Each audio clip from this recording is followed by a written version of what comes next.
Hey guys, so today I'm here with Steven Guillenais, who's the author of a book called The Hungry Brain about the science of overeating. Steven's actually a really good friend of mine. He was one of my first parkour students, and it was kind of a funny situation because we'd end up talking about diet, nutrition, and evolution after class. And we'd have like a whole group of people who just sit around and watch us talk for an hour. So we became friends after that, and we've gotten together and had chats for years. And I just think that he has a really amazing take on the science of overeating that is really poorly understood. And when you understand the brain the way that Stefan does and the implications about overeating, it actually has major implications about the way that we deal with life in general. So we're going to have a little bit of a conversation about what's in the book, and then kind of getting beyond that scope into what understanding kind of the reward hypothesis about diet tells us about the way that we engage in movement, the way we engage in our social lives, the way we engage with technology. So Stefan, thank you for being here. My pleasure. So tell us a little bit about The Hungry Brain. What is it about, and what drove you to write it? Yeah, so it's about the neuroscience of overeating, and the basic thing that drove me to write it was the gap that I perceived between what the scientific literature had to say about eating behavior and body fatness and the common general understanding of that in the general population. So my background is in biochemistry and neuroscience, and most recently I've applied that neuroscience to the study of eating behavior and obesity. And essentially, I feel like those fields provide extremely profound insights into why we eat too much and why we accumulate body fat. And I saw that most people were not getting those insights. And so one of the most basic of those insights that I think is really just common sense, but a lot of people really haven't incorporated into their worldview around eating behavior, is that all behavior is generated by the brain. And so, and not just all behavior, but all feelings, all impulses, all cravings, all of those things are generated by brain activity. And so once you realize that the brain is really a very useful frame for thinking about eating behavior and obesity. And so that's essentially what I did with my book. Is I tried to bring all that science and that framework of looking at eating behavior and obesity in a way that's never really been done before in a general audience book. So let's make it really simple for the audience. Low carb or low fat? Yeah, I mean, it's a funny question, but I think it does kind of get into some pretty important topics that I deal with in the book. And I think to start to approach this topic, a good way to do it is to acknowledge that both of those approaches can be effective. And if you want to have a worldview that can explain all of the evidence, it has to be able to explain both of those observations. It has to explain the fact that randomized controlled trials of low-fat diets show that it promotes reduced calorie intake and weight loss. And the more you restrict fat, the more of a weight loss you get. And conversely, the exact same thing is true of low carbohydrate diets. So low carbohydrate diets and randomized controlled trials cause weight loss, and the more you restrict carbohydrate, the more weight loss you get. And so the hypothesis that carbohydrate is bad and it's fattening, and the less of it we eat, the more weight we lose, is simply not consistent with the entirety of the evidence. And neither is the hypothesis that it's all about fat, and the less of that we eat, the more weight we're going to lose. So I think you have to come up with a worldview that incorporates all of that evidence, and that is, in a sense, that's not dominated by macronutrients. It acknowledges that macronutrients can matter, but it's not dominated by macronutrients. And so that perspective I like to zoom out to, really it forces you to zoom out to more macro level principles that apply to both low carb and low fat diets and can explain both of those phenomena. Yeah. So I believe that you described that most people in the obesity research community subscribe to something they call the reward hypothesis. Can you describe for the audience a little bit what the reward hypothesis is and why that maybe explains why both a low carb and a low fat diet can actually be effective approaches to weight loss? Yeah, so, and I just want to start off by saying that it's usually not discussed explicitly as the reward hypothesis. That is my attempt to kind of make it more explicit for the purposes of discussing it and evaluating it. But there's definitely a very strong prevailing belief that food reward, and I'll get into what that is in a second, is a major driver of excess calorie intake and excess body fatness. And so reward is this concept that it has three components. It is our motivation, it's our learning to be motivated, and it's pleasure. And so I think one concept that encompasses all of that and makes it easy for us to understand is seductiveness. So very high reward foods are foods that are very seductive. And so, for example, plain boiled potatoes or plain celery or plain lentils, plain almost anything is pretty low reward. It's not something that is going to stimulate your motivation to eat it. It's not a food that has a very high intrinsic motivational value. So if you're hungry, you'll eat a plain boiled potato, but if you're not hungry, you won't eat a plain boiled potato. If you're not hungry, you may eat a molten chocolate cake, you know? I was thinking about you yesterday, actually. I was reading the book, and yesterday I made potatoes.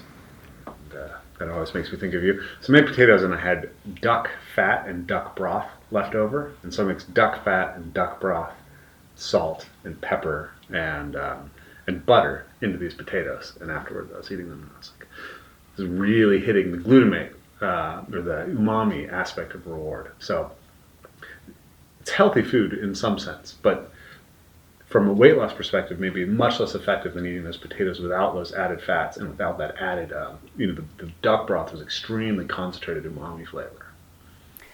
Yeah, exactly. And I mean, that's what you want to do. Like that's what your brain intuitively pushes you to do. When you're eating a plain boiled potato, your brain says, what can I put on this to make it taste better, right? Yeah. That is your motivational drive to increase the reward value of your food. And that is a major driver, that reward or the seductiveness of food is a major driver of our eating behavior. And there are a few different ways to demonstrate that, but a few that I like to do is break down foods. So the reward value of a food is very closely related to specific physical and chemical properties of that food. So basically, the reward value of a food is your brain's intuitive best guess as to how valuable that food is to you based on your species' evolutionary history. And so there are specific things that the brain is looking for in food that it uses to judge how valuable that food is, how intuitively valuable that food is to you. And it sets your motivation accordingly. And so foods that are very concentrated in carbohydrate and fat and protein and salt and glutamate, which is that umami flavor that was in your potatoes and duck. So good. Those things, there are specific receptors in your digestive tract, including your mouth, but mostly in your small intestine, your upper small intestine, that detect the concentration of those things and cause dopamine to spike in your brain in proportion to their concentration. And so you have this system that senses nutrients and causes dopamine, which is a motivation and learning chemical, to spike in your brain basically in proportion to how valuable, presumably, how valuable those nutrients would have been to our ancestors. So your brain doesn't spike like, your dopamine doesn't spike like crazy when you're eating plain celery and kale or plain boiled potatoes. But when you're eating a mixture of highly concentrated rewarding nutrients, like you have your potato, but now you're going to put butter on it, which is highly concentrated fat, and now you're going to put some salt on it, which is, literally a purified reward factor. All those things together then start to really get your dopamine going. And so essentially, so you have this palette of rewarding factors. Some of them you can subtract from your diet, and some of them you can't. You can't subtract protein from your diet, right? I mean, that's just not compatible with health. But you can subtract carbohydrate or fat from your diet. And when you do that, when you systematically limit carbohydrate and fat, you're limiting the reward value of your diet, and you're limiting that intrinsic motivational drive in your brain to eat more food. And so I think this is at least part of the explanation for why you see spontaneous calorie intake decline on low carbohydrate or low fat diets. You're basically giving the brain a palette of foods that they could even be fairly satisfying foods, maybe even tasty foods, but you're not giving your brain one of these very fundamental reward elements that it wants to get out of its optimal diet. So, technical difficulty. We switched spots so you guys can see Steven's beautiful face a little bit more easily. So what I was saying is, okay, cool. So the reward hypothesis allows you to understand why these two competing ideas can actually both have positive results. But besides that, does it give you some leverage to actually maybe create a better effect, or help recognize how either of those things can go wrong? Because myself in the movement industry teaching people, constantly have people who want to talk to me about food and want to berate me about how they only eat sprouted oats that they sprouted for 16 hours or something like that. And then the vegans are like, it's got to be like this. And paleo's like, well, you're really fit and you're really fit and you have totally different theories. So congratulations, maybe it's genetic. So my point is, okay, cool. Well, now you understand something that helps both people. But then also, as soon as I see people who are vegan, who are suffering health-wise, who I see them, not achieving the results they're looking for. And the same thing with paleo people. It's like a lot of people do well, obviously, but then there are people who are not seeing the body composition changes that they want. Or like myself, I was kind of very strict low carbohydrate, and I ended up becoming very physically exhausted and fatigued and unable to sustain the type of training that I want. So, okay, that's a lot of things to unpack, but I wanted to think, how does this perspective help you set yourself up to make better decisions as opposed to adopting the low carb or the low fat perspective? Yeah, I mean, it's compatible with any perspective. These are ideas that you could apply in a low carbohydrate setting, a vegan setting, a paleo setting, any of those. And I would say, as a matter of fact, I would say that all of those diets are already applying elements of this idea, and that's probably part of the reason that they tend to promote weight loss, but they're just not doing it explicitly. And so I think it all depends on your goal, because not everyone has a weight management goal, and especially athletes may or may not have a weight management goal. But I think that if you do have a weight management goal, which typically people want to lose fat, then reducing the reward value of your diet can provide some benefit.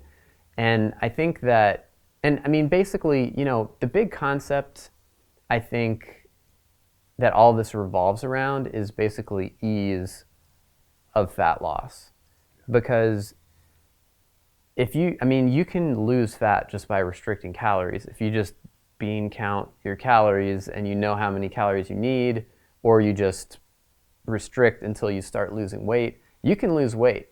The problem is that it's not sustainable for most people. So most people simply are incapable of struggling with themselves over the long term to lose weight by simple portion control. And so the question is, how do you achieve that most easily? And I think that eating a low reward diet is one tool in the toolbox. And part of the reason, and it depends on how attached you are to reward too. You know, one of the things I've learned is that some people are so attached to the way they eat. They're essentially completely dependent on having their palates entertained 3 times a day to such an extent that they almost are incapable of not doing that. And that's been actually a really amazing revelation for me to see that.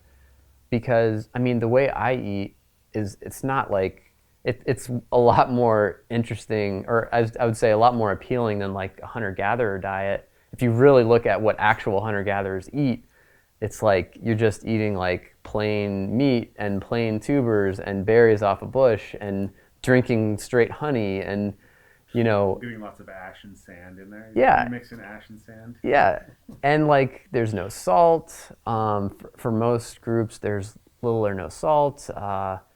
There's limited or no spices and herbs. I mean, the way I eat would be like extravagant to a hunter-gatherer, but you know, I'll have a plate of food with a plain potato on it, and I don't put butter or salt or anything on the potato, and to me that's fine, but to some people that's like abhorrent. It's like unbelievably difficult to just eat a potato with that's not like smeared with all kinds of stuff. And so anyway, the point I'm trying to get around to is, I mean, I think that each person has to find their point of greatest ease with weight maintenance. And I think that for a lot of people, despite what I just said, I think for a lot of people, there is an unrealized potential there with restricting reward. The point I'm trying to get at is that it's all about finding your point of greatest ease for weight maintenance. And despite what I just said, that a lot of people have difficulty implementing a low reward diet, I think once they're able to get over that speed bump and get more accustomed to a lower reward diet, which for most people is possible, they will find that it will make weight maintenance easier. And essentially the reason is that you are not going to have non-conscious brain systems that are constantly pushing you to eat more calories, and you're not going to have to fight those systems all the time. So this is a really important tension that my book focuses on between the conscious rational mind and the impulsive, non-conscious, irrational circuits that are the ones that control, or at least that strongly influence much of our eating behavior. So we have circuits that generate hunger, we have circuits that generate cravings, we have circuits that make us want to grab things that are in front of us and stuff it in our mouths, we have circuits that like free food, and all of this stuff is pushing us to eat more. So some of the most important of those circuits, their activity is basically dampened by low reward food. So their ability to push you to eat more is dampened by eating very, very simple food, or just simpler food in general. And one of those is the system that we were talking about, the reward system that pushes you to eat food that has these specific chemical properties that the brain finds very appealing. And so essentially, if you're eating simple food, you're not going to be driven to the same degree. You're not going to experience the same craving to eat more calories than you need. And the second thing is that low reward diets actually appear to impact the way the body regulates your body fat. So your body fatness is actually actively regulated, and that ties into your appetite. And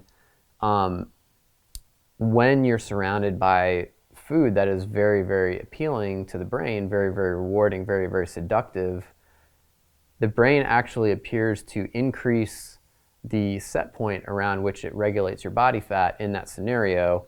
And if you lower reward value, it seems to lower the set point around which your brain regulates body fatness. And the implication of that is that this struggle that you have when you're losing weight of I'm feeling hungry, I'm feeling really tempted, all of those things are dampened because those motivational systems are kind of curtailed by that lower reward diet.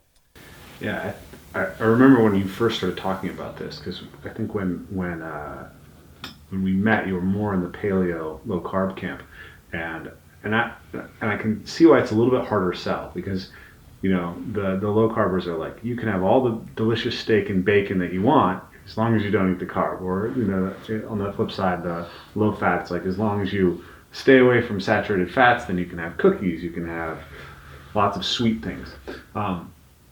So choosing to eat plain potatoes is a weird, it's a weird place to go, but having been myself through periods of cutting weight and having struggled with the psychological aspect of how strong your motivational systems will try to manipulate you into eating something. And then, like, I cut weight so hard. At one point I was eating 1,700 calories a day, and I was fasting for 16 hours a day. And I started experiencing some starvation symptoms of extreme lethargy and fatigue and feeling cold all the time. And that's no good. That's a bad thing. You don't want to be in that situation, especially if you're an athlete. So one of the things that was really amazing to me, that you tell the story of the liquid diet experiment, where people are drinking from a straw. Can you explain to the audience what happens when you feed somebody an extremely low reward diet? Yeah, so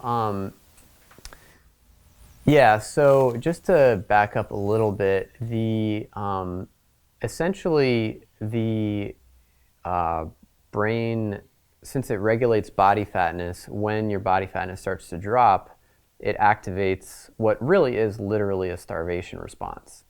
And the strength of that starvation response is determined by the degree to which your brain thinks your body is starving. So essentially, it's listening to signals of energy status coming from your body, especially the hormone leptin, which represents your body fatness. And if that starts to drop, you start to get these compensatory responses, which you described quite well. Basically, the brain tries to find ways to get more energy coming into the body and less energy leaving the body, and to build up its fat stores. And so in the 1960s, there was a group of researchers who kind of stumbled upon this pretty extraordinary discovery. And I don't think they weren't really trying to study body fatness or weight loss, but what they did is they had this setup where they had a bland liquid diet that was available to subjects in a very controlled hospital setting. So this group of investigators, they really weren't trying to study body weight or obesity at all. What they were trying to do is figure out a way to really accurately measure food intake, calorie intake, I should say. And that turns out to be a really difficult thing to do. So they decided to take all of the variables out of the equation and just basically give people access to a straw that with a button on it, and every time they press the button, 7.4 milliliters of this bland liquid diet came out, and they could just press it as many times as they wanted to until they felt full. And so these people were in a hospital setting where they had access to no other food, and this was the only food they had access to. So basically their entire calorie intake was coming from this bland liquid diet, and they were determining how many calories they ate by the number of pushes on this button that they were hitting. And they were not told to, restrict or anything like that. They were just told to eat as much as they needed to feel comfortably full.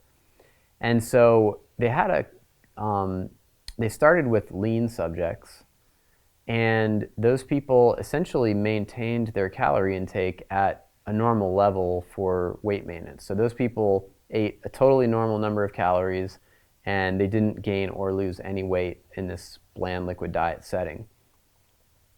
Then they tried the same thing with people with obesity. And it was the result was remarkable. Essentially, the people with obesity consumed very few calories per day on this blind liquid diet. They're eating between like 150 and 300 calories a day, and they began to lose weight rapidly. And these people were, the key thing to note about this is that they were told to eat as much as they needed to feel full. And they were doing that. They were reporting feeling full, eating very few calories. And essentially, as long as they remained on this bland liquid diet, unrestricted, again, calories were not restricted, they lost weight rapidly. And one of the subjects started at 400 pounds and over the course of about a year lost half of his body weight. And all of this time he was reporting not feeling any hunger. And this is very consistent with animal research suggesting that the type of diet that the animal eats has a very profound impact on how that animal regulates its body fatness. So it's not just a passive process where you're like, hey, this doesn't taste as good, I don't want to eat as much of it. It actually affects the circuits in your brain that determine how much body fat your brain wants to carry or your brain defends against changes. So I want you to elucidate that just a little bit more, because I think it's a really key point that generally we have a body fat set point that our body will defend through motivational changes. So if you overfeed lean people, what tends to happen? Yeah, so overfeeding lean people, it depends on the person what exactly happens, at least in the short term. Some people will literally incinerate almost every last excess calorie. You can feed people in a very tightly controlled setting where there's no other food going on. The excess calorie amount is exactly the same for everyone. Some people will just incinerate almost all of it, almost all of the excess, and not gain any fat. Some people will pack every single excess calorie directly into their body fat, and then there's everything in between. However, what you tend to see is that after you stop the overfeeding, most of those lean people will lose the excess. The ones that had gained fat will lose the excess fat back down to where they started. So there is a system that, at least in some people, defends against fat gain, although it's more effective in some people than in others, and the mechanisms by which it does that, there are several mechanisms, and not all of those operate to the same degree in every individual. So then when you underfeed people without respect to food reward, basically the converse happens. You get people who are highly motivated. Like, can you talk a little bit about, I think this is the Minnesota starvation study?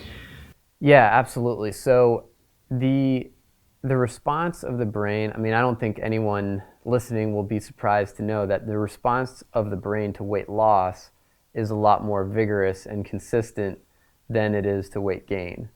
And I mean, I think that's consistent with the fact that more than half of Americans will be obese at some point in life.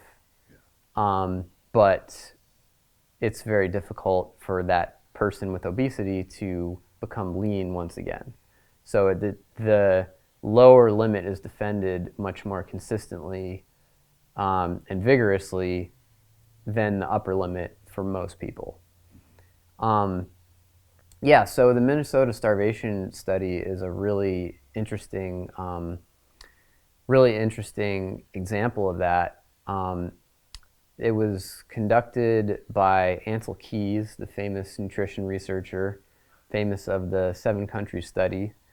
And it was done in conscientious objectors around World War II. These people didn't want to go fight, didn't want to go kill people or be killed. And so the government said, all right, fine, well, you can get out of fighting in the war if you agree to participate in this really challenging experiment. Basically, what we're going to do is we're going to underfeed you by something like 30% of your normal calorie intake for, I don't remember whether it was 6 months or a year, something in that range. And these people lost a lot of weight. They lost like a quarter of their body weight. So, I mean, you see photos of them and they looked like normal, lean people in the beginning. And then by the end, they're just like, you can see all their ribs, they're skeletal. They're quite weight reduced. And he took a number of very detailed measurements of these people during the course of this process. Some of those measurements were physiological, and body composition, and then some of them were just observing behavior and psychological. And what he noted is that these people, their mental lives, their internal psychological lives began to revolve around food. So in the beginning, they just had normal, everyday thought process like all of us. But by the end of it, they were collecting cooking utensils. They were thinking about recipes all day. They were just daydreaming about food and dreaming at night about food. Their entire mental existence kind of started revolving around food. And it was so pronounced that they actually named it semi-starvation neurosis, this type of obsession that developed in these people. So these systems that regulate body fatness and regulate our motivation, they're very powerful, and they reach into a number of different brain systems and can kind of hijack a number of different brain systems in order to try to get you to eat food. And some of those systems are high-level conscious systems that are the ones that are determining what we think about in our daily lives. And this comes back to the way this lipostat, as I call it, this fat-regulating system works. Basically, it's a negative feedback homeostatic system, which is similar to what's in your thermostat. So what all those words mean is that in your thermostat, you have a thermometer that measures the ambient temperature in your house, and there's a set value in that thermostat that you program, and when the temperature deviates from that, it kicks in corrective response to maintain stability or homeostasis of the temperature of your home. So if the temperature starts to drop, the thermometer detects that, it kicks in a heating response. So it turns out that there are many things in the body that are regulated homeostatically like that because they have to maintain a stable range or else you get yourself in trouble. Things like blood pH, blood CO2, blood pressure, body temperature is a great example. That's a very tightly regulated variable. And I think it's a really great illustration of this because your brain literally works like a thermostat in how it regulates body temperature, except that the responses it uses are much more complex than your thermostat.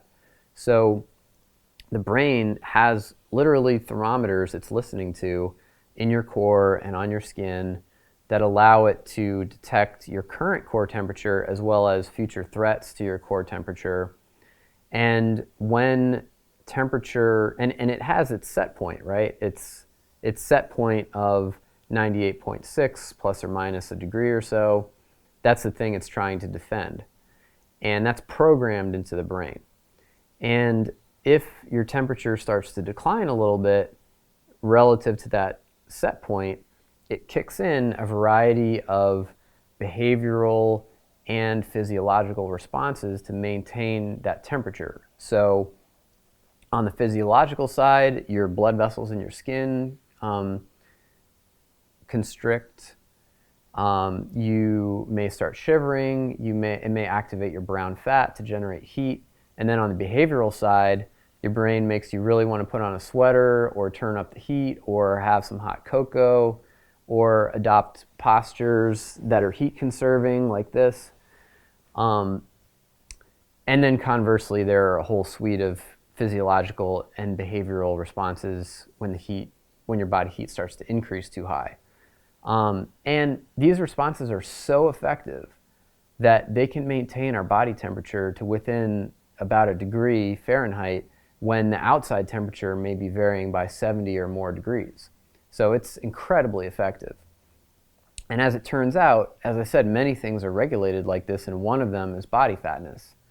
And body fatness is of course not defended as vigorously or as accurately as body temperature, but it's the same in the sense that it acts via a suite of behavioral and physiological responses that attempt to defend a set value that's in the brain.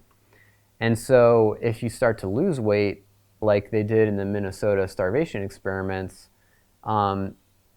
your brain has a sensor, and that is leptin, which is a hormone that's in the circulation in proportion to how much fat you have. So your brain measures the leptin just like your thermostat measures temperature. And then if the leptin drops below the value that the brain wants, that the brain's looking for, and this is all non-conscious, of course, then it starts to kick in a series of behavioral and physiological responses. And those are aimed at getting more energy into the body and reducing the amount of energy that's leaving the body. And so on the behavioral side, you're going to have impulses and feelings that drive you to eat more food and drive you to be more interested in calorie-dense foods. So you're going to feel more hunger, you're going to feel more cravings. It's going to be harder to walk by the ice cream aisle in the grocery store. And then on the physiological side, your calorie expenditure is going to decline. So your metabolic rate, your basal metabolic rate will go down a little bit. The calories that your body expends in physical activity will go down. And all of that together, the appetite's the main thing. The food intake piece is the main place where your body regulates. So the changes in calorie expenditure are a much smaller lever than changes in calorie intake, because calorie intake can vary much, much more than your body's ability to restrict its own calorie expenditure. So all of that together basically explains why weight loss is so difficult. Because when your weight goes down, your brain kicks in all these systems that begin in non-conscious regions, but start to impinge on our conscious behaviors and experiences as they interact with other brain systems. And those things are literally fighting our fat loss effort. So the old idea that, we all just need to eat less and move more, it's not really answering the central problem that we face. Exactly. So it is correct in the narrow sense. I mean, there's no doubt that your calorie balance, that is the number of calories you eat versus the number you expend, that's literally, the calorie value of food is literally the only food property that we know of that impacts body fatness. It's the only property that's been convincingly shown to impact body fatness. And so, there's all kinds of nonsense on the internet about how calories don't matter and yada yada. It does.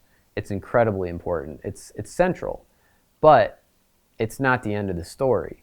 So even though eat less, move more does work, if you can implement it and maintain it, it's very difficult to implement and maintain. It's surprisingly difficult because of these regulatory systems that oppose it. And so this comes back to the ease concept. It's not that it's wrong, it's just not, for most people, it's difficult enough that it's not a sustainable path. Yeah, the central idea that I get out of this is like you can eat less or you can move more by a exercise of will. But then you're always having to exercise that will. And that seems to be unsustainable for most people over a prolonged period of time. But if you can manipulate the body fat set point by changing the reward value of your foods over time, and some of the habits around, the things that you're exposed to, you can actually set yourself to a lower body fat set point, so that you don't have to consciously exert control. And I think that's it may not strike people as really exciting to decide to take on a diet that involves eating multiple meals of plain potatoes or rice or meat that's boiled instead of fried and doesn't have salt and pepper added to it, right? Like, all these things sound kind of miserable, but it's probably less miserable to eat a meal that's a little bit less rewarding a couple times a day or 3 times a day than to be hungry all the time. Yeah, that's right.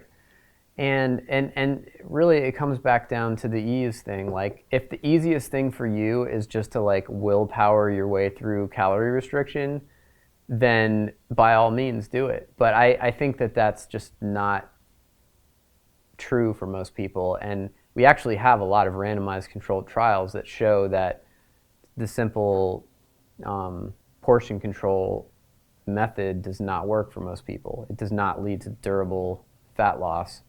I think there is a subset of people who just have like iron wills and who can make it work, but I think that's a very small minority of people.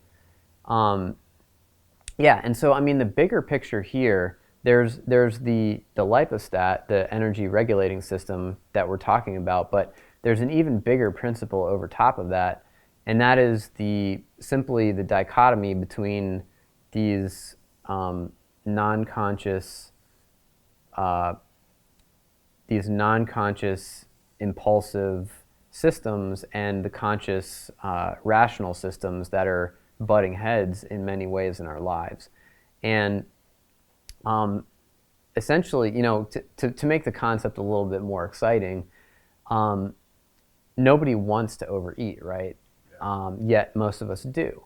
So there's something that is causing us to engage in behaviors that we do not consciously or rationally want to engage in, and that harm us profoundly in terms of our health goals, in terms of our athletic goals, in terms of our appearance goals.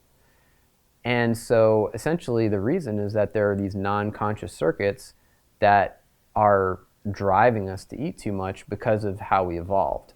And so the higher level principle that I'm getting at here is that giving those circuits, the circuits are very reactive to the cues in your environment that you're giving it via your external environment, as well as signals that are coming from the environment inside your body. And if you can provide those systems with the right signals, then you can essentially, instead of fighting them all the time, you can essentially recruit them to help you control your calorie intake in an easier, more sustainable and natural way.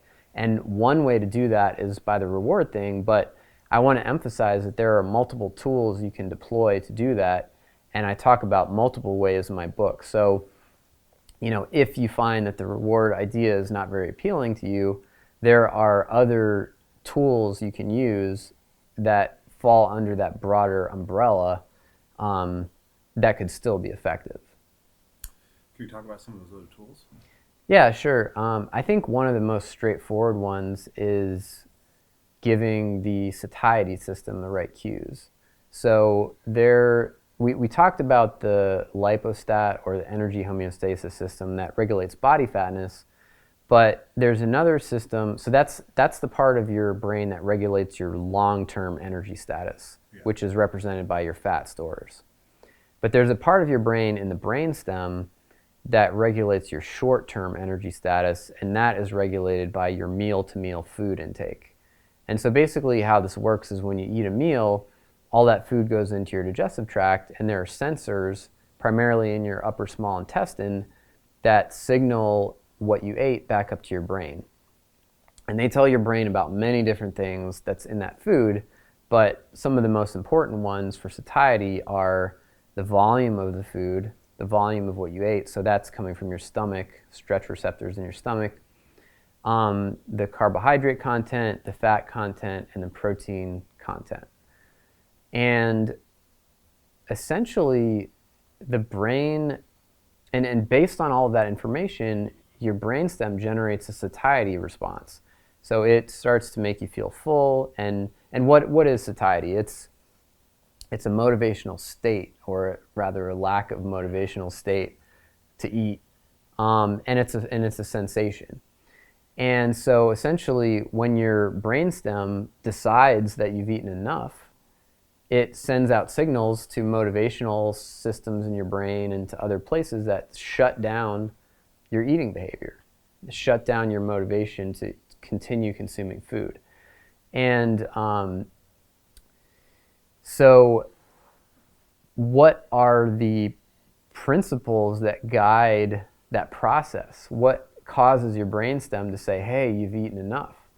Well, it turns out that those principles, I'll get into those in a second, but it turns out that they don't correspond very closely to the number of calories that you ate.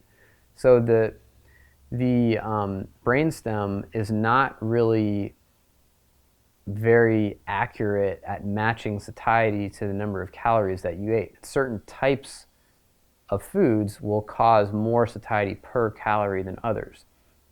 And it turns out that there are certain very simple food properties that predict how satiating it will be per calorie. And so one of the most important is the calorie density. So that just means how many calories are there in this food per unit weight.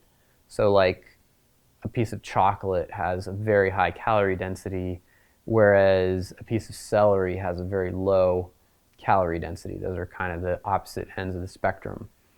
And so the lower the calorie density, the more satiety per calorie you experience. And that's simply because the same number of calories will fill your stomach up more, activate those stretch receptors more, and that's a piece of the satiety puzzle in your brain. Also, higher protein creates more satiety per calorie. Lower palatability, or pleasure of eating, basically creates more satiety per calorie. And higher fiber creates more satiety per calorie. So it seems to me that in a lot of ways, lower satiety maps to lower reward in the long run. So what does having the satiety piece give you as a tool that you don't get from just the reward piece? Well, I think that you can create more satiety, basically. You can you can accentuate that effect. So you're basically approaching satiety, trying to increase the satiety response by using two different tools that are both very powerful. And if you put those together, you're going to get a larger response than if you use either one individually.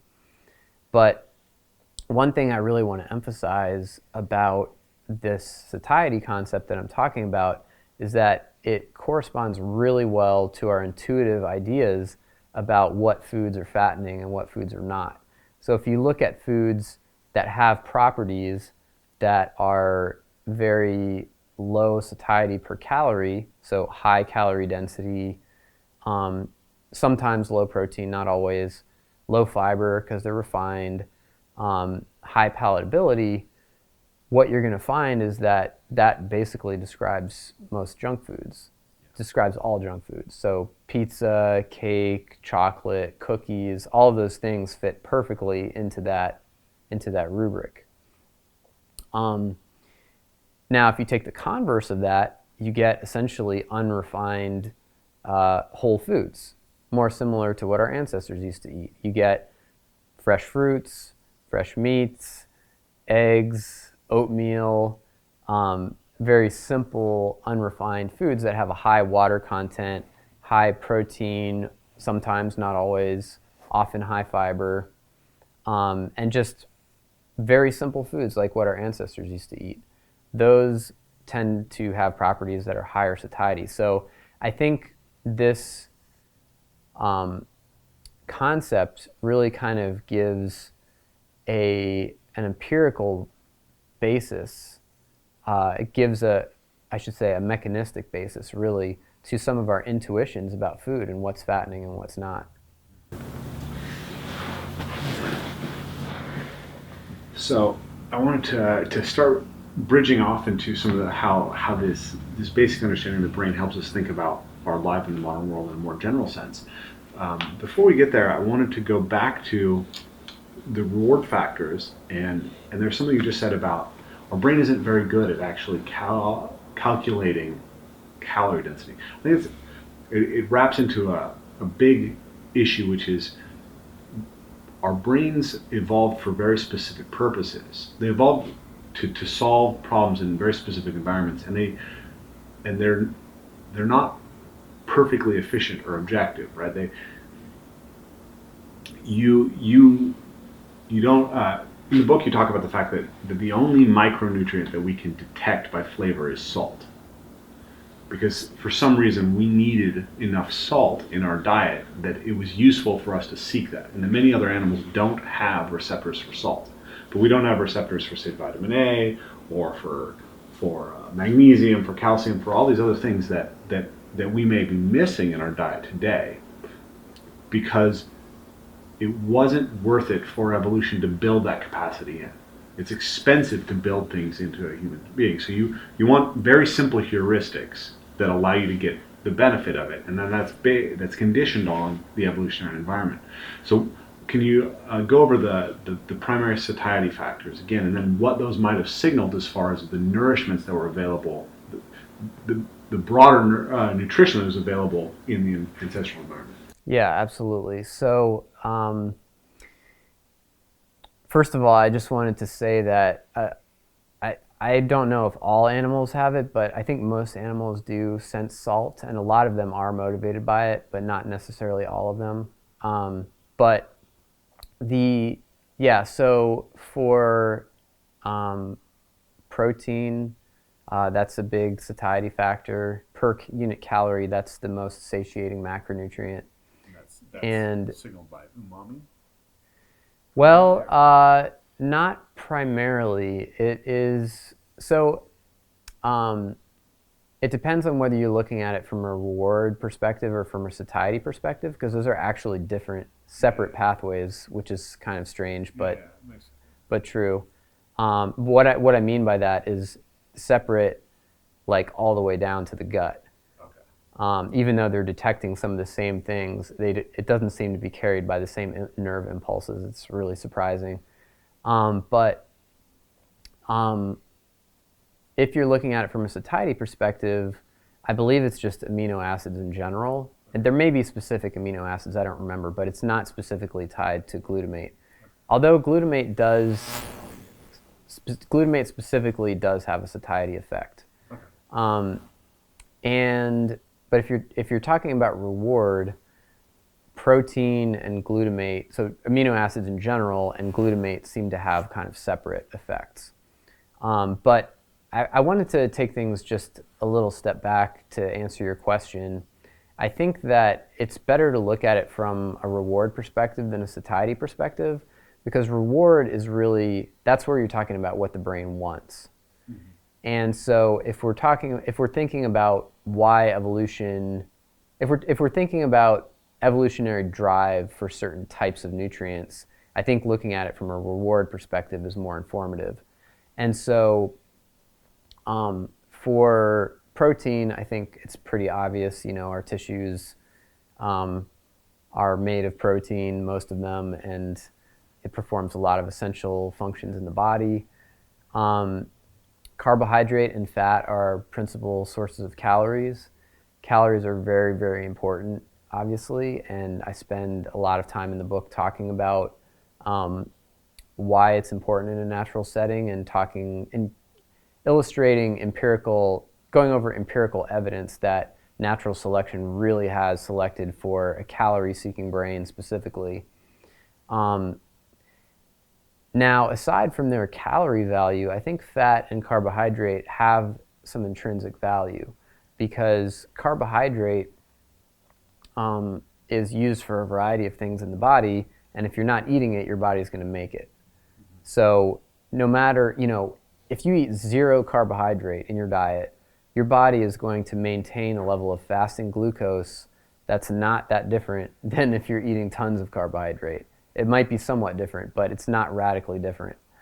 So glucose is something your body needs, and if you don't eat it from your diet, it's going to make it. So that's something the body wants to obtain. It's more costly, it's more difficult to make it than to just ingest it. Furthermore, carbohydrate supports high intensity physical activity, and that is probably would have been really important in an ancestral context. If you're eating a very low carbohydrate diet, it's pretty clear from the research at this point that that will impair your physical performance, and at least anecdotally, some people feel that it impairs their recovery. Fat is the most calorie dense substance on the planet by a long shot. The only thing that comes close is alcohol. And so I think that explains why our brains really, really want it, but it also carries some essential nutrients such as polyunsaturated fatty acids that are, essential to health. So then there is actually a bit of a distinction that the brain makes between sugars and starches, and we seem to have this special affinity for sugar. Yeah. And you can't really taste starch in your mouth, but you can taste sugar. There are specific receptors for sugar, for free sugars. And my guess is that that's simply because sugar evolutionarily is associated with fruit or honey, both of which are very safe calorie sources. I mean, fruit literally evolved to feed animals. That's its purpose. Yeah. And so it doesn't mean every fruit is good for you, but I mean, if you find the right fruit that evolved to feed you, it's probably not going to hurt you. Mm-hmm. It literally evolved to feed you. And then honey, of course, you're stealing this amazing resource that bees painstakingly hoard, and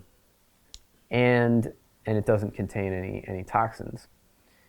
And then glutamate is kind of an interesting one because it is not only an amino acid, a constituent of protein, but it's specifically something that occurs in cooked meats. And so I don't know if this is literally true, but I would speculate that we have a particular affinity for glutamate because cooked meats have lower parasite burdens. You get rid of all the parasites, and you can extract more calories and protein from cooked meat than you can from raw meat. So isn't it true also that the chimpanzees, if given a chance, would prefer to eat cooked meat over raw meat? I'm not sure. I think I may have read some study to that effect. I'm not well versed on that, but the brain is very good. I mean, basically your dopamine system responds in part to the amount of protein in your food, and if you're able to extract more protein and faster, then you probably get more of a dopamine spike. So it would make sense that chimps would respond to that just in the same way that they would respond to like a candy bar. Yeah. So a couple years ago, we were sitting down to drinks, and you said what the food industry has effectively done has been able to divorce flavor from nutrition. So all these reward pathways that we have, they can now be hyper-stimulated by things that don't contain the micronutrients that we didn't evolve to seek. So now we can get things that jack the reward system up and create essentially an addictive response to food, but don't deliver the nutrition. So we can actually, in some sense, end up in a place where we're hyper-nourished for calories, but actually malnourished for nutrients because we didn't evolve to seek the micronutrients. Yeah, absolutely. So and this comes back to your previous question that we evolved heuristics, as you put it, very simple heuristics to get ourselves nourished. And those heuristics are simply going for these calorie-rich substances plus salt. I mean, that's really what our primary food heuristics boil down to in terms of our motivation. Maybe fun chemicals like caffeine and alcohol and dopamine. Well, yeah, anything that's acting directly on the reward system, that's like a workaround. But I mean, in an ancestral setting where our ancestors lived, if you're eating fat and protein and starch, you're getting the whole package. You're getting because there's nothing but unrefined, whole, nutritious foods. There's nothing else available. You don't have the technology to extract the things that spike your dopamine from the things that don't. So as long as you're getting enough calories, you're getting everything you need in terms of the micronutrients and the fiber, etc. Yeah, so what technology has essentially allowed us to do is concentrate and extract the active ingredients that spike dopamine in the brain. That's literally, if you look at the march of progress throughout history in terms of food technology, you can trace that cultures throughout history have basically been able to get better and better at concentrating the things that spike dopamine in the brain and mixing those together in ever more appealing ways. And so the history of glutamate is a great example.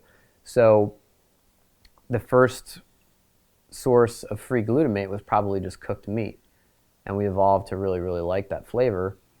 And then as time went on, we probably developed pots, and then we could make bone broth, and that has higher levels. And then eventually we learned how to make fish sauce in ancient Roman times. And in ancient China, they were making fish sauce, they were making soy sauce, and that has very high levels of glutamate. And then this process culminated with the discovery of monosodium glutamate in Japan, which is literally the crystalline, purified form of that reward factor that our brain looks for that spikes dopamine. And now you can just take this pure dopamine powder and just sprinkle it on your food. Same for salt, same for sugar. Those are crystalline reward substances. And it's very analogous to cocaine. I mean, the coca leaf is a leaf that is chewed by certain South American cultures. That's a mild stimulant. It's like drinking a cup of coffee. But if you purify and concentrate the reward factor, the thing that spikes your dopamine in it, you get cocaine, which is a much more addictive substance. And then if you further chemically alter it such that it crosses your blood-brain barrier faster, and that's as crack cocaine, then it becomes even more rewarding. And so essentially each processing step makes it more and more effective at spiking your dopamine and gives it a greater and greater addictive potential. And so that's exactly what we've done. We have, through technology that our ancestors didn't have, they literally did not have the ability to do this, or they would have done it. At least I should say the average person didn't have the ability to engage in this regularly. But now we have the ability to extract pure fats and have them in unlimited abundance.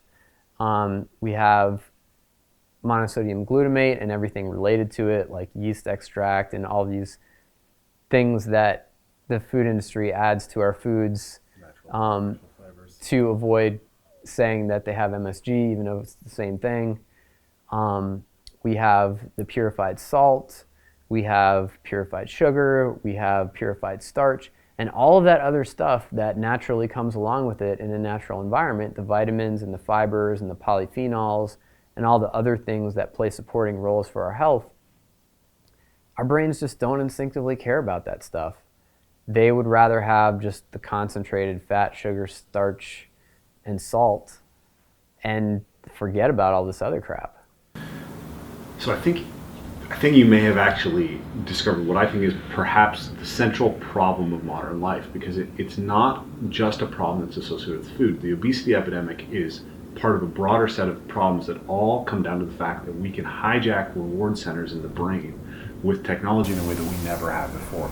And in doing so, we can create addictive responses in people. So when you said that to me, the thing that I thought immediately was, okay, if junk food or industrial food is flavor divorced from nutrition, what about pornography? That's sexual pleasure divorced from the context of a relationship. You don't have to work for it anymore, right? You don't have to maintain a positive relationship with a partner. a video game, like, is a way of essentially experiencing what it feels like to be able to be a great parkour athlete, a great martial artist, a hunter, without ever having to leave your house. And then the big one that really struck me hard at that time was that social media is a way of essentially getting the hit of dopamine that you get from the approval of your friends in a consistent little drip. It's like the moment that they invented that little like button. It's like we're like little rats in a giant operant conditioning experiment. It's the biggest operant conditioning experiment in history, and we're reinforcing that.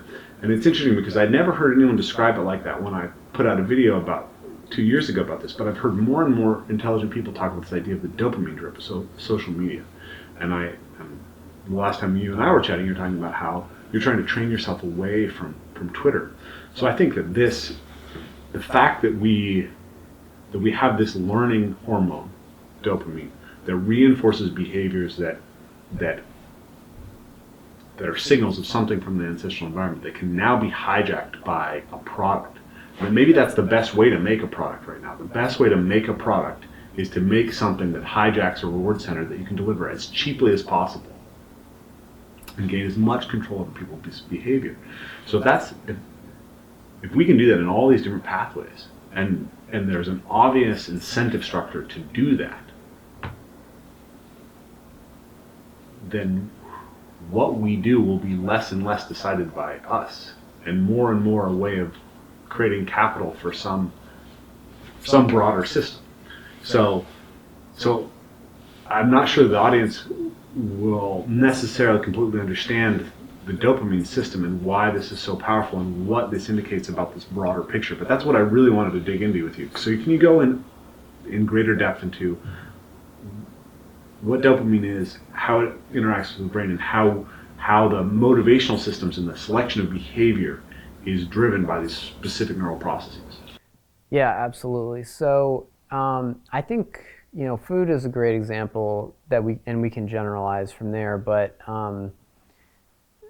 essentially, your brain has a series of hardwired goals, things that natural selection has wired into your brain as important goals that you should try to achieve in your life. Things like eating food, having sex, staying, warm, avoiding certain types of dangers, not liking spiders and snakes, stuff like that.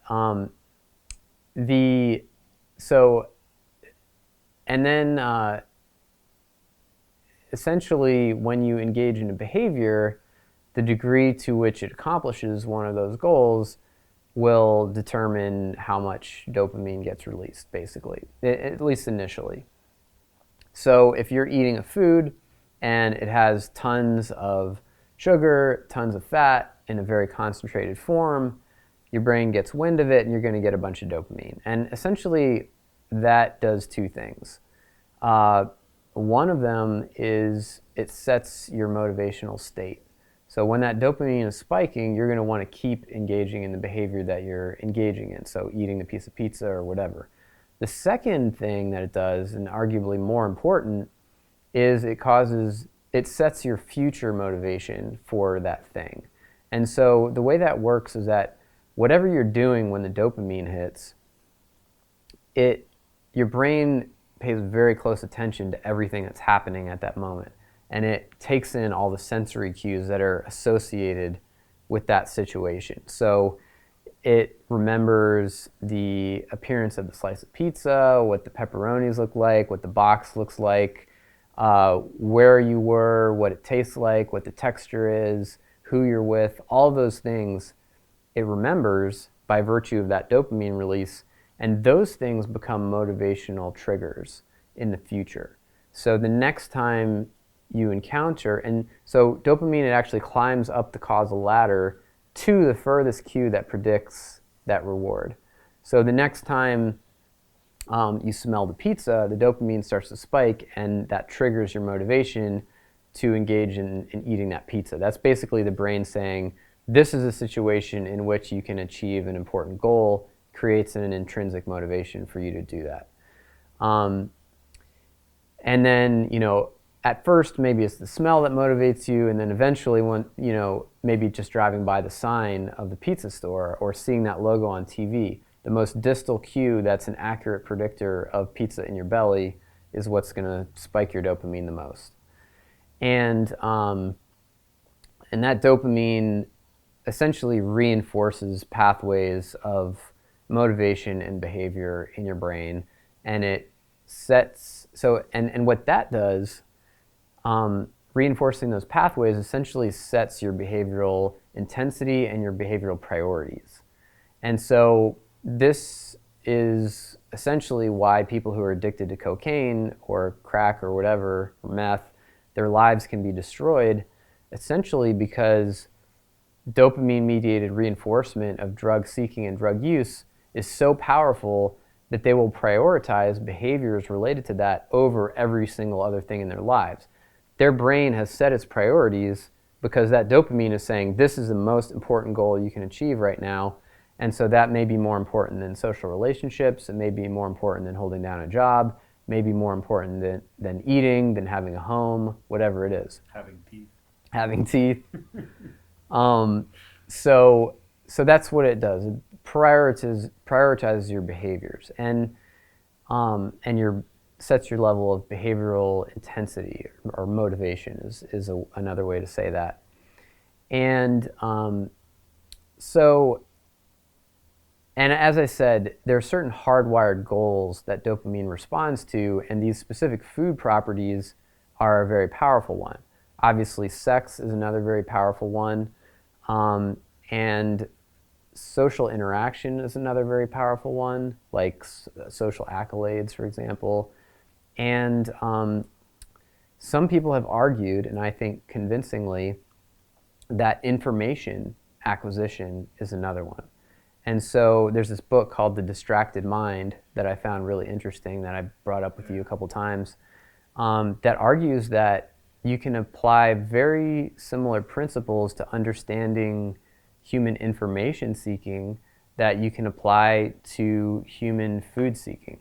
So basically, these principles of foraging for food in a natural environment, the mathematical principles that I talk about a little bit in my book that explain what humans try to, forage for and what they don't, not just humans, but many animals, those can be applied to information foraging. So one of the key things that makes humans unique is that we live or die by information. Yeah. In an ancestral environment, that's really one of the key things that drives our success and our survival is our ability to acquire and retain information. That's probably a big reason why we have such long lifespans, is because information, your ability to accumulate information over a lifespan makes you a really valuable person to your descendants. And so we have this intrinsic motivation to acquire information, and social media, and there are many types of information. Some of it's just factual, some of it's social information about what people are doing in your social environment. And social media, I think for me, Twitter, I'm immune to Facebook, fortunately, but Twitter really pushes my buttons, and it's that you're getting those little dopamine hits with these little information nuggets. And one of the things that the brain seeks the most, they argue in this book, is novel information. And so, if you check the news once and then you check it 5 minutes later, it's the same. So that's not a novel stimulus. But with Twitter, there's this cascading series of novel information nuggets that you can read, you can click through on, and it has that social reinforcement aspect. It's like, did they like my tweet? Did I like their tweet? Did they retweet it? There's like a social ladder, social climbing aspect. It's interesting because I use Twitter very passively and I use Facebook very actively. So I can see that there's two very different kind of reward systems that are triggered there, because when I post a new video on Facebook, sometimes, some of our videos have over 100,000 views and, 400 likes or, 400 shares on some of the videos. So we post a video and I just get this feed of information saying, we love you, you're awesome, right? And it's incredibly reinforcing. And for weeks after I put out something really successful, I will find myself refreshing my feed subconsciously all the time, just because I've been so reinforced by what I did. It was a huge hit of dopamine, and it reinforced all the behavior around that. On the flip side, I don't tend to post a lot on Twitter. Mostly, it just feeds my Instagram to Twitter. But what I do with Twitter is, well, actually, I pretty much isolated myself from Facebook to some degree for various reasons. I killed my news feed, so I was not looking at it. But then I started using Twitter. And Twitter is the same thing for me, where it's just interesting information over and over again. One of the things that you say in the book that's really interesting to me, though, is that dopamine is not in itself inherently pleasurable necessarily. That it's associated with hormones that cause pleasure. But this is something that I find interesting about Twitter. I'll be scrolling through Twitter, and I can feel that it's reinforcing to get these little bites of information, but I actually don't feel like it increases my happiness or well-being. And it's the same thing with social media, right? It's a very cheap delivery system of something, maybe very concentrated. It's very reinforcing of the behavior, but it doesn't have the same full depth emotional experience that something like, the ultimate experience for me is like, I climbed through a waterfall with 15 of my friends, and they were all deeply scared, and we were cold, and it was amazing. And then we went and sat down and had an amazing meal, and then we're in the sauna together. Like that's rewarding on a much broader set of levels, and it gives me some sense of meaning in my life. Whereas the addictive thing of going, what are people saying about this new issue, this new issue, this new issue? It actually, I think it makes me depressed, actually. And I think that the information is coming up more and more that social media use is certainly highly correlated with depression. And it's not clear what the causality is, but there's a bunch of new studies that are showing that basically the more you use social media, the more likely you are to be depressed. They talk about that in The Distracted Mind as well. Yeah. I think it's really interesting. I mean, I haven't really noticed a mood link with myself, but I do notice that Twitter in particular can really cut into my productivity. And being so immersed in this understanding the reward system, the motivation system, and also having a background in meditation that I've spent many years kind of observing my own mind, I really can very acutely feel this pull that Twitter exerts on my mind and my behavior that is not entirely constructive. And I want to acknowledge that these things do have some value. Twitter does have value. It is very informative. It keeps me up to date, and I do have social interactions that I enjoy on Twitter. So I don't want to just say it's just a bad thing, but I think that we have this marketplace of food and of technology and all these things that's very competitive, and basically the things that are the most addictive are the ones that survive in this hyper-competitive marketplace. And I think despite its value, Twitter and Facebook and those things are reinforcing to the point of being destructive. And so, at least in many people, and so I've personally started to withdraw from it, at least withdraw my active participation. I still use it professionally to post things, but it's been really interesting feeling the pull of it subside. Like I would kind of almost compulsively check it throughout the day, and whenever I needed a break, I would just automatically go to Twitter, and not using it almost at all for a week, those impulses have really subsided, and it feels good. It feels like I'm regaining control over aspects of my behavior. Yeah, so I've been trying to detrain myself off of using social media, and also off of consuming information primarily through the internet. So rather than like reading blogs, I've been trying to read a lot more books. So a couple things that have been interesting in observing that is, one, the compulsiveness that comes with it. Also, books are great because you can read a much more in-depth argument. Right? You can think a little bit more deeply about things. But the other thing that I'm thinking about is that like your brain actually needs fallow periods. It needs like if you are constantly addicted to social media, you never stop receiving input from outside of your own internal system, which makes it harder to listen to your intrinsic systems. I've been thinking about what about nothing? Like not even meditation, but just like contemplation, just sitting down and not having something. But there's something so addictive about that information gathering Yeah, process. I agree. I mean, just look at people these days with the smartphones. I know I'm sounding like an old man. These days with the smartphones. But I mean, there's no downtime for the mind. Like whenever there's a break, and I'm sure many of the people watching this will feel that this describes them, but we pull out our smartphones and we fill it up with looking at something. And I'm not a psychologist, I'm not a psychology researcher, but just my own speculation is that there's value to boredom. I mean, when I was a kid, I was bored all the time. I don't think kids are bored these days. No, I don't think we're bored, and I think, well, there's two things that are really interesting about that. One is there's research that shows that boredom is a source of creativity. People will make up things because they're bored, and that's useful. The other is this idea of like where do you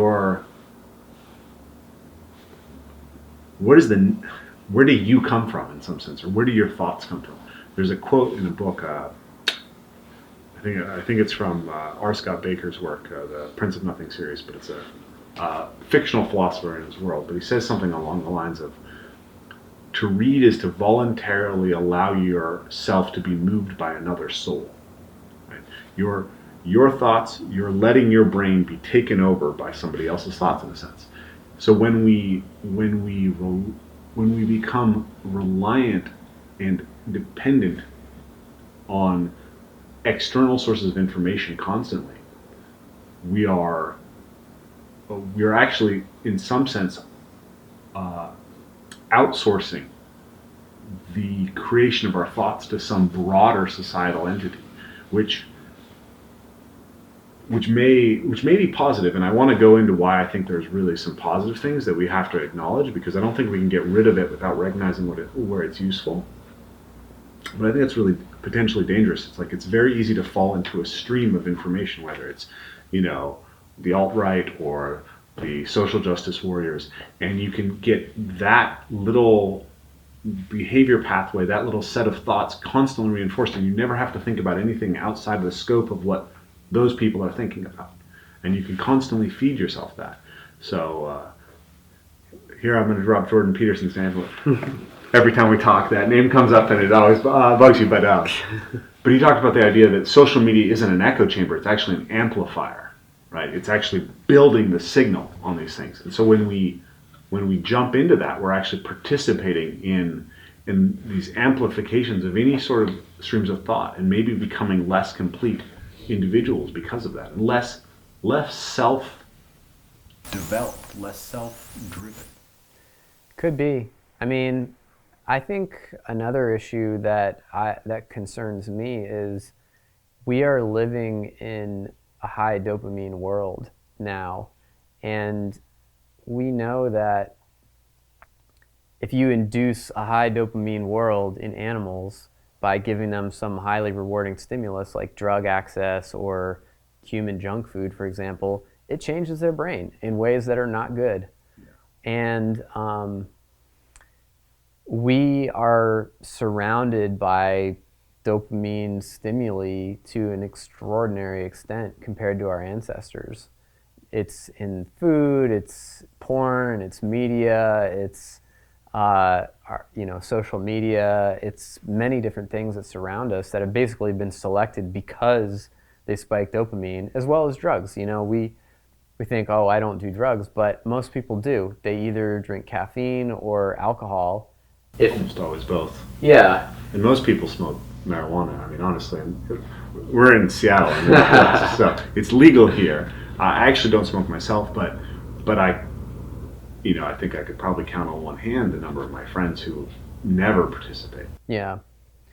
Yeah. So, I mean, essentially, we're just kind of like saturated with these dopamine spiking stimuli. And I don't know exactly what effects that has on the brain, but I think there is strong reason to speculate that it might be really not good. And certainly, since dopamine prioritizes your behaviors, it's going to prioritize your behaviors toward those things that spike your dopamine. And the manifestations of that can be pretty negative, like addiction to drugs, addiction to gambling, addiction to porn. You know, there's video games. I think video games are a great example. Actually, video games are probably the one thing that one reward stimulus that I've struggled with the most in my life.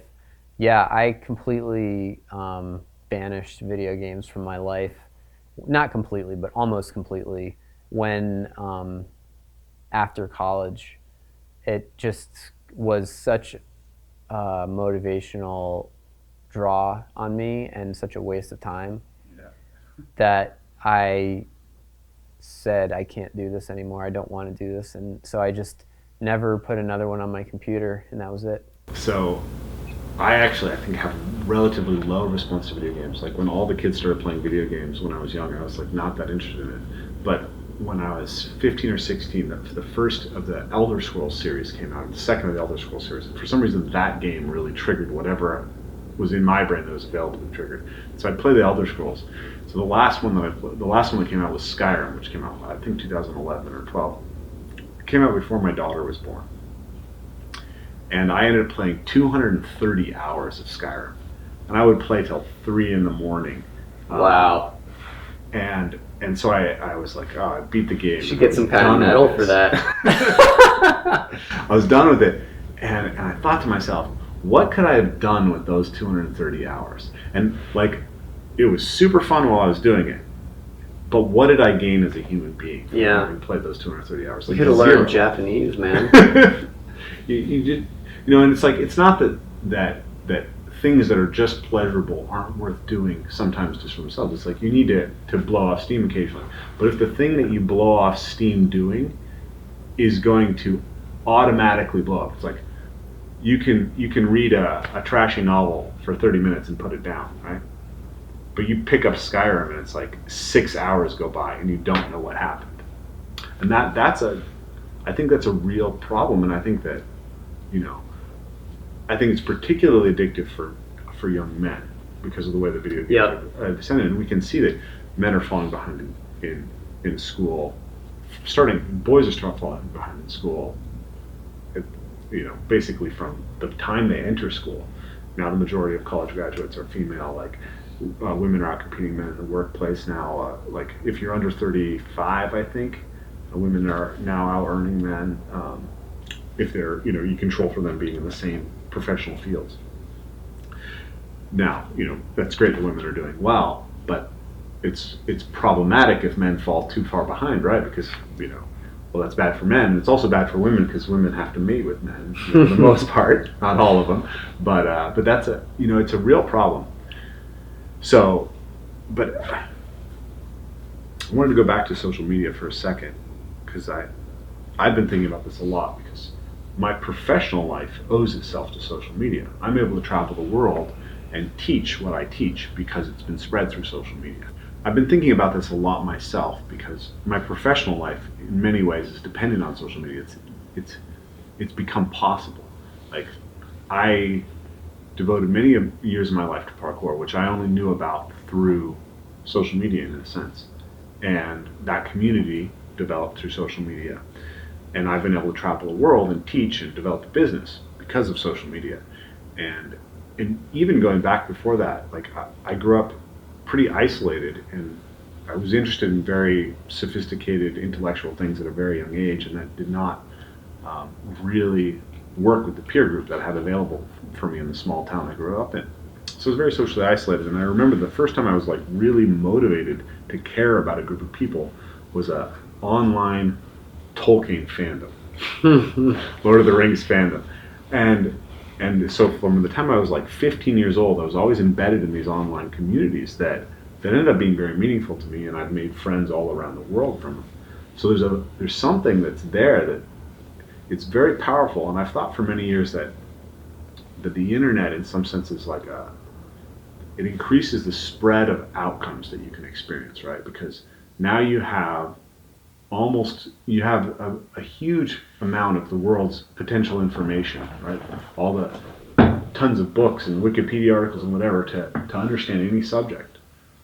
Or you can play Farmville, or you can look at pornography all day, right? So you can either be the most distracted person, or you can make yourself a so much more informed person, and actually embed yourself in useful communities through the internet. But it seems to me that the net effect is probably to the negative.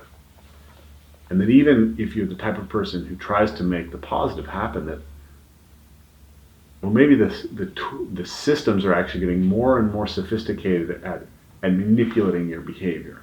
And so I'm curious, and this is too difficult of a question or something, but how do we recognize what was useful and build systems that we can maintain what was useful while starting to recognize how it's manipulating our behavior? Yeah, it's a tough one. I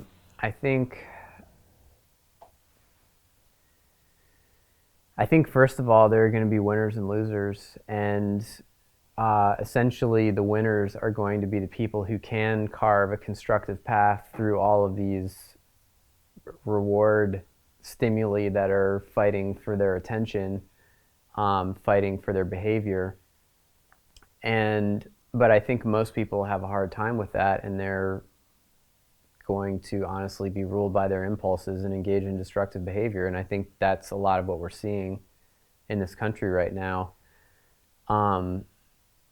And how do we find that path, though? I'm not sure. I mean, for myself, I can literally feel the pull of reward on my behavior when it's strong. And I've learned to identify that as a potentially problematic feeling. It's not always problematic. I mean, sometimes it's there for a reason and it's good, but especially when I feel reward and I know that reward has been created by some corporate entity for its own profit motive, that to me is kind of a red flag. That fits into a really interesting debate that you and I have had for a while, which is like, so we have these reward pathways that drive us towards negative behavior, but then we have maybe intrinsic signals that are driving us in a positive way if we can tune into them, right? So we've talked about regulation of appetite. Like, is there a positive regulation of appetite that you can tune into effectively beyond, right? Beyond the do you just have to rationally control what your food is, or is there actually a point at which you can learn to listen effectively to your appetite by learning to eliminate the things that manipulate that appetite? I mean, I think that's a pretty tall order, honestly. I think that involves some pretty powerful conscious manipulation of unconscious urges. And I think that unconscious impulses, let's say, are very resistant to conscious control. And I think that's by design. Those are basically your fail-safes that in an ancestral environment keep you from doing stupid things like starving yourself. But something is telling you that the reward that you're experiencing on Twitter is not worth the cost. Yeah. And that's a longer term system than the system that's telling you that it's rewarding to go on Twitter. Right. So I guess the distinction I would make is there's a difference between trying to control your behavior in the moment and planning in advance. And planning in advance is much easier than trying to control it in the moment, because if you're sitting, and just to create a concrete example of that, if you're sitting in front of pizza or brownies or ice cream or whatever your favorite food is, it's a lot harder to tell yourself not to eat that than if you're not sitting in front of pizza and brownies and ice cream, right? And so I think that's the key to, that's a key to regulate your impulses in a productive, constructive direction, is to create an environment for yourself where you're feeding your brain the right incentives, essentially. And I mean, the incentives that I'm most familiar with, revolve around food. And I don't know as much about how you would do that for other incentives, but certainly, one example from my life is not allowing myself to go to Twitter very often. And I'm making that decision in advance. I'm not putting myself in front of Twitter. Although it's hard when you have your computer in front of you and a click of a button and you're there. So yeah, it's a few things that I've been doing to kind of improve my social media hygiene is I have kids, right? So I wake up and I feed my kids, and then I actually walk them to school. And so one of my rules is that I don't get to look at my feed of any electronic feed until after I get home from school. So that provides basically 2 hours that my brain is not immediately going into that reward cycle. And then another one that I've been trying to do is to minimize how many windows I have open at any one time, so I can't click away. And also, if I am going to read something, I now tell myself you have to read the whole thing. You don't get to you don't get to reward your distractibility by like having 4 different interesting articles open and reading multiple at the same time. It's like, if your brain is too tired to continue reading this thing, stop and allow yourself to be bored for a second. And when your attention is ready again, you stay on task. Yeah, makes sense. I think another thing that could work, that has worked for me, and that I think could be a powerful tool, is deleting certain things off your smartphone. Yeah. So I deleted the Twitter app off my smartphone. That was the worst offender. I did that a long time ago. I would wake up in the morning, just grab my phone, and then I was on Twitter, and half an hour later, I'm like, what the hell happened? Yeah. But, I mean, you could either also delete your browser or make it difficult to access so that there's an effort barrier to get to it if you want to look something up on the internet. That way you're not going to do it unless there's a really good reason to do it, and get rid of all those apps like Facebook app and all that kind of sucks you in and keeps you in. Maybe you have like the only type of media on your phone is like your Kindle app with books on it or something like that, if you need to kill time or you're on the bus or something. So, want to be respectful of your time. We should wrap up pretty soon. I think one of my central ideas is basically what we need is cultural technology to deal with whatever the present problems are. And the fundamental problem that we have is that the environment is actually changing faster now than ever because of technology. Technology is expanding exponentially. So we exist in an obesogenic environment. And what we really actually need to build is a cultural toolkit that helps us move through that. In the same way that people who had to eat things that were potentially poisonous had to build a cultural toolkit that got rid of the poisons. So before we break, could you break down what you currently think are the most important sort of cultural technologies that someone can adopt in order to control their weight management over time? I think, wow, yeah, that's a big topic. And I guess it all depends on what you mean by culture, but I'm assuming you mean like something that's not just about individual behavior, but something that's like about family or social behavior and is transmitted through generations.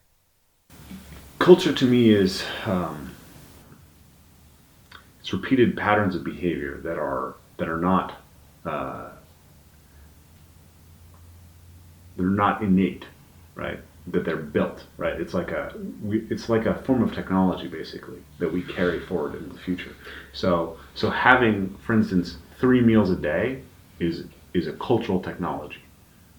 1 meal a day would be a cultural technology. eating every time that you eat with somebody, with your family, that's a cultural technology. Eating, only eating and not eating and watching TV, that's like, those can be rituals, those can be decisions that you make about the way that you operate that will have effects. So, you know, the big things that I'm thinking about are things like, well, how do you use the grocery store? How do you, how do you put food in your environment such that it's less likely to cause that? I love the experiment you talked about in the book where they did the Hershey's Kisses, right?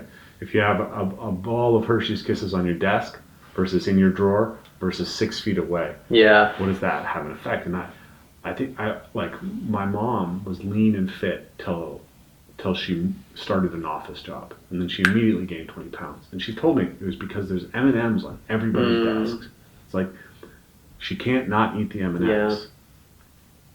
And that's a decision that people could change, right? They could say like, hey, let's not have sugar around the office.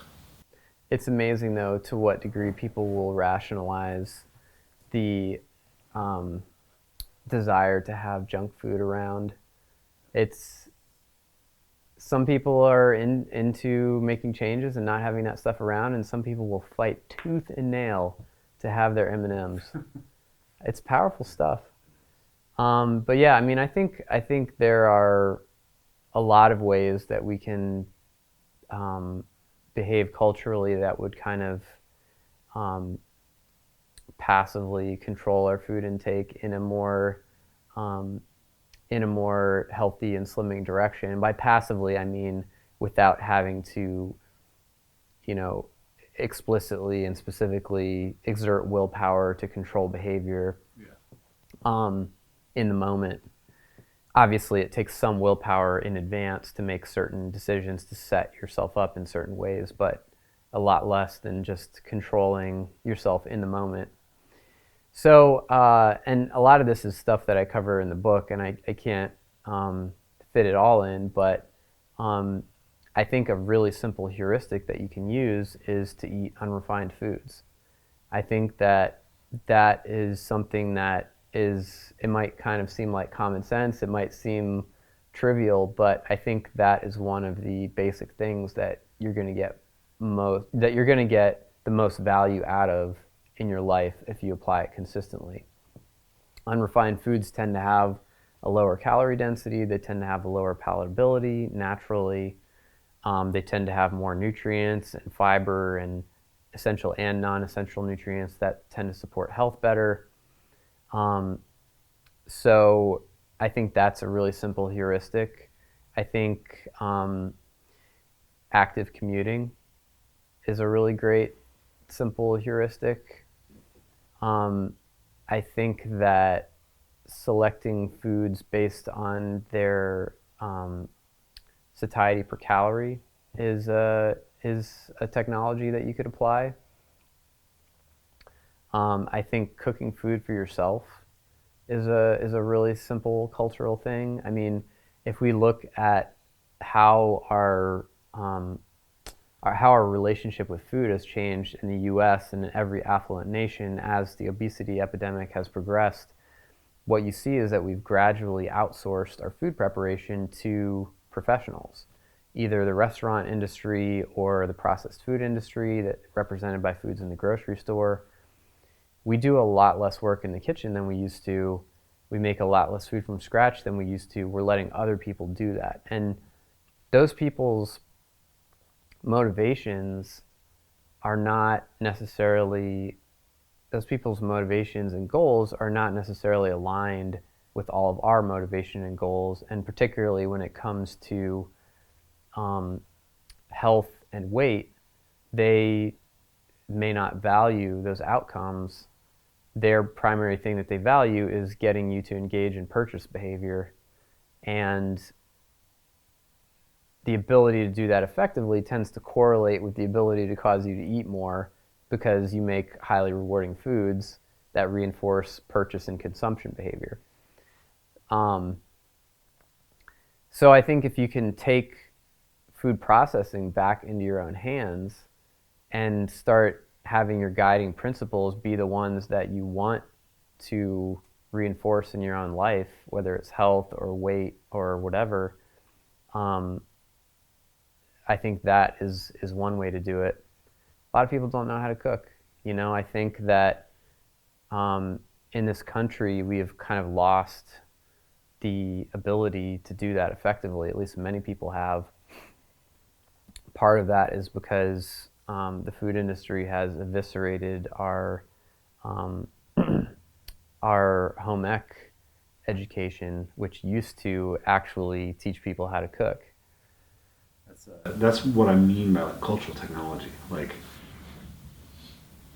to me, maybe the biggest problem that I see is that we used to be creatures that had broad competencies, and we could largely, like a hunter-forager basically can accomplish all the primary tasks that are necessary for the replication of their culture and for, right? And then like farmers maybe rely on somebody who makes the wheels and somebody who does this, but they can broadly do the majority of it. And we live in a world where as a culture we have more capacity than we've ever had, and yet as individuals we're more reliant on everybody else than we've ever been. And so you used to have to be able to sing, dance, cook, fight, run, hunt, gather, build, make fire, etc. And now most people can't do any of those things. They can only do one thing, which is whatever makes them money. This. Yeah. Yeah, we've turned ourselves into key peckers. Yeah, I think there's basically two big reasons why most people don't like sitting in a classroom all day that much, and they don't like working all day that much. One of them is that we evolved to be generalists who do many tasks over the course of the day instead of doing the same thing all day, and that's just boring. And the second one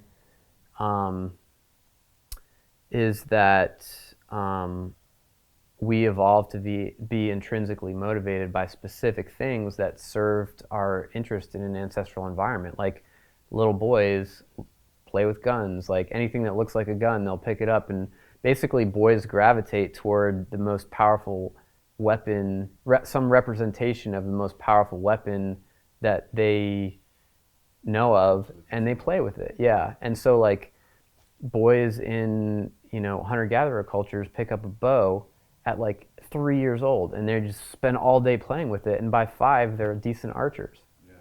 And so what we do today for work and in class are not things that align very well with our intrinsic motivations. And so I think between that and the repetitiveness, it's like, a hunter-gatherer, it doesn't get up in the beginning, early in the day and be like, I have to go hunt animals or dig tubers again. I can't believe this. I feel like we could maybe do a whole nother podcast on this, because I think this is really fascinating, because I'm sure you're familiar with the research on rats that finds that addiction to cocaine is ameliorated by immersal in a highly enriching environment. So if they can run and play and socially engage and have sex and have good food, then they're not addicted to cocaine. So we're addicted to food, we're addicted to pornography, we're addicted to drugs, we're addicted to all these things. Partially, it may be because our environment is so unrewarding, right? I wanted to talk to you more about your research on hunter-foragers, because I think that would be a really interesting topic for us to talk about. But one of the ideas that I've come across in that literature is that there's not really a word that defines, there's not really a strong distinction between play and work in many hunter-forager cultures. That the thing that they say kids are doing when they're playing, and the thing that they say that adults are doing when they're doing productive work, they use the same word. And that makes sense because we do what they do for work for fun. Right? We garden, we hunt, we fish, we go pick berries. All that basically is recreation. Yeah. And it makes sense, because we are motivationally set up to be rewarded by doing those things, because they kept us alive. And we've been more and more having to take on tasks that are inherently not motivational. And I think that's it's a really fundamental problem, and I'm not sure how we get around it. Maybe that's a topic for next time. I don't know if you have any closing thoughts on what we've talked about. No, not really. Well, Stefan, thank you very much. It was a wonderful Thank you, conversation Rafe. as always. And Stefan's blog is called Whole Health Source. This book's called The Hungry Brain. Highly recommend it. Anything else that people should know about you and where to find you and your work? My Twitter handle is @WHSource. I still post things to Twitter, although I'm not engaging as much as I used to in back and forth. Yeah, so definitely you got to read the book if you're at all interested in the obesity epidemic, and you should be, and really many of the epidemics that we face, because understanding more about the reward system and how the brain works will help you understand the world that we live in. So thanks again, Stefan.